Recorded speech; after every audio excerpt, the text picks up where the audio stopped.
ஆன்மீக நேயர்களுக்கு வணக்கம். ரிஷபராசிக்கான பங்குனி மாத பலன்களை பார்ப்போம். ரிஷபன்னா மகாலட்சுமிங்க. எனக்கு ஞாபகம் வர்றது மகாலட்சுமி, பெருமாள் இவங்களாம் ரிஷபமா தான் தெரியுது. இன்னொரு படி மேல ரிஷபத்துக்கு இன்னொரு படி மேல சொல்றேன் பாருங்க. அருள்மழை பொழிந்திடும் சொர்ணபுரீஸ்வரர் சிவன் அவரே அங்க இருக்கிறாருங்க. காலை இருக்குங்களா? ரிஷபன்னா காலை இருக்குங்களா? நீங்களே அருள் அருளும் பொருளும் கொண்ட ஒரே ராசி ரிஷபராசி. இன்னைக்கு கிரக நிலவரங்கள் என்னென்ன பண்ணுது இந்த மாசத்துல, நாம எப்படி நடந்துக்கணுங்கிறத பார்க்கலாம். ஜீவனஸ்தானம் புரியுதுங்களா? அதுல ராஜ கிரகங்கள் இணைவதுங்கிறது ஒரு விதமான சுபமும் அசுபமும் சேர்ந்து பலன் தரக்கூடிய மாசம் இது. ரொம்ப கன்ஃபியூஷன் ஆயிருக்காதுங்க.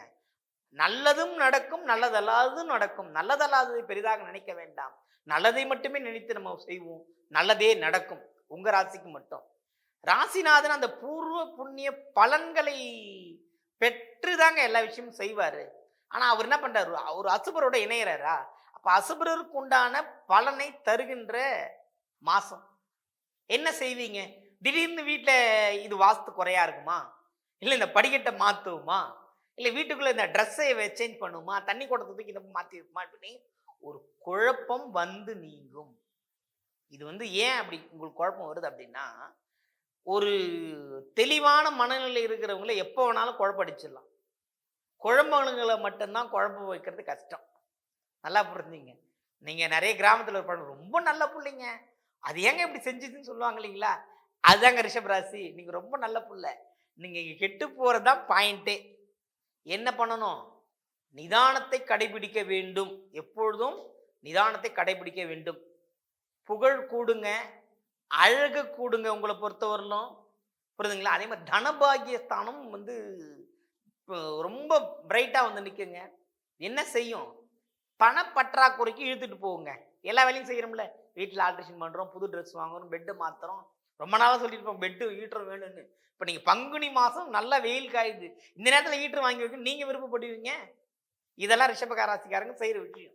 அது இந்த மாசத்துல அதெல்லாம் பிளான் பண்ணியிருப்பீங்க, புரியுதுங்களா? அதே மாதிரி பிள்ளைகள் விஷயத்தில் கனிவாக நடந்து கொள்ள பாருங்கள், எச்சரிக்கையாவே சொல்றேன்.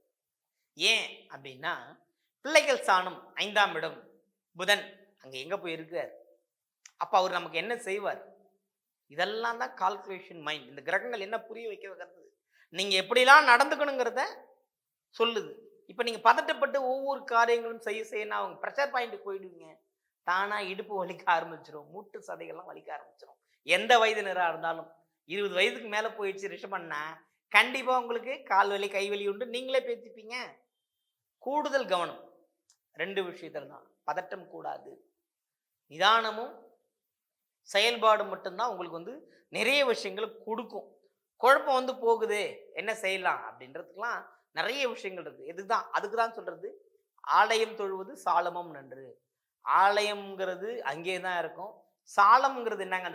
அந்த வார்த்தைக்கு என்ன அர்த்தம்னா, நம்ம பரம்பரைக்கு பேர் தாங்க சாலமும். நம்ம கோயிலுக்கு போனா நம்ம பரம்பரை நல்லா இருக்கும். ரிஷபத்தை பொறுத்தவரையில் கண்டிப்பாக பிரதோஷ வழிபாட்டுக்கு தங்களால் முடிஞ்ச ஒரு சின்னது ஒரு மஞ்சள் தூள் வாங்கி கொடுங்க, வெல்லம் ஒரு 10 ரூபாய் வாங்கி கொடுங்க, கையில வாங்கி வச்சுக்கங்க, நசார வேண்டியது கொடுங்க, போடட்டும். சிறப்பான ஒரு பலன்லாம் இருக்குதுங்க இந்த மாசத்துல. புதிய பொருள் சேர்க்கையும் உண்டு, ஆடை ஆபரண சேர்க்கையும் உண்டு.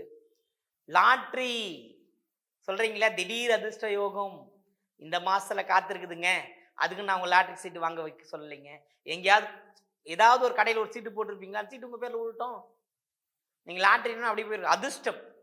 அதை நம்ம மாத்தி லாட்ரி ஆகிக்கிட்டோம், புரியுதுங்களா? நான் லாட்ரின்னு சொன்னது அந்த பேரு டக்குன்னு புரியறதுக்காக, புரியுதுங்களா? அதே மாதிரி பெண்கள் ரிஷபராசி பெண்கள் இப்போ பண விரயத்தை செய்யறதுக்கு முடிவு பண்ணி, இப்பதானே சொன்னேன், வெயில் காலத்தில் ஹீட்டர் வாங்கலாமா வேணாமா, நம்ம நினைச்சது வாங்கிடணும், அவ்வளவுதான். ஏற்கனவே இருக்கின்ற நகையை மாற்றி அமைத்துக் கொள்ளக்கூடிய வடிவமைப்பு மாத்திப்பீங்க. அங்க ஒரு பொன் போட்டுட்டு வந்தாங்க, அதுல கம்பல்லையே பெண் ஆடுற மாதிரி இருக்கு, இப்பெல்லாம் நிறைய டிசைன் வந்துடுச்சு சொல்றாங்க, இதை கொடுத்து அதை மாத்தி செய்ய போறேன். அப்படி செய்யும் பொழுது உங்களுக்கு அந்த பொருள் இழப்பு தானே ஏற்படுமே தவிர, அதாவது விரயம் சொல்றீங்களா, ஏற்படுமே தவிர மன மகிழ்ச்சி கிடைக்கும். நம்ம நினைச்சு செஞ்சுட்டோம். ஆனா இந்த இழப்புகளை தவிர்த்துக்கணும்.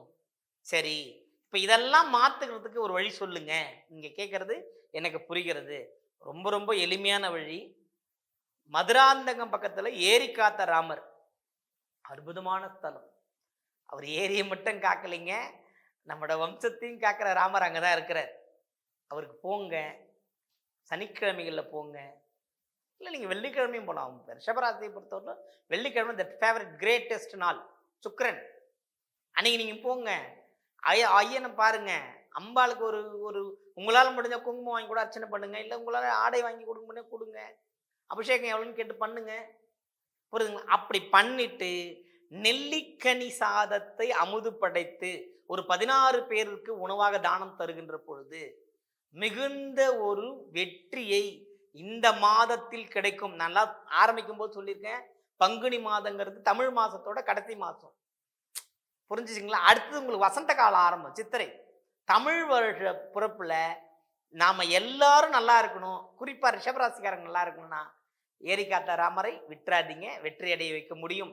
அந்த அளவுக்கு ஒரு பிரசித்தி பெற்ற விஷயம். அதே மாதிரி இந்த ரிஷபராசிக்காரங்க வீட்டுல வாஸ்து தோஷம் இருக்கு சொல்றாங்க, செய்வினை இருக்கு, அது இருக்கு, இது இருக்கு சொன்னேன்.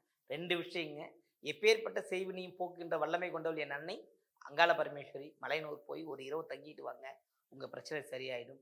இன்னும் எனக்கு இன்னும் மனசு கஷ்டமா இருக்கு அப்படின்னா, பங்குனி மாசம் 1ஆம் தேதி பிறப்பு சொல்லியிருக்கீங்களா, அந்த 1ஆம் தேதி ஒவ்வொரு சிவனாலயங்களிலும் வாஸ்து பகவான் பூஜை ஒன்று இருக்கிறது, பிரம்மா பூஜைன்னு ஒன்று இருக்கு. இந்த பிரம்மா பூஜையில போய் கலந்துக்குங்க.